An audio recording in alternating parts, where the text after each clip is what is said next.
Hello and welcome friend. आज मैं सहजन की फली की सब्ज़ी बना रही हूँ। उसके लिए मैंने सहजन की फलियाँ ली हैं। ये थोड़ी ऐसी मोटी ली हैं। इसका ये गूदा होता है, खाने में बहुत टेस्टी होता है। ये फ़ायदेमंद भी बहुत होती है।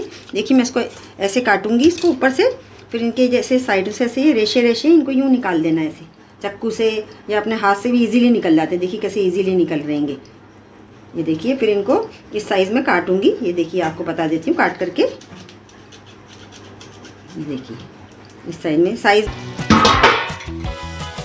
देखिए सहजन की फली की सब्ज़ी रेडी हो गई। अब मैं गैस को बंद कर रही हूँ।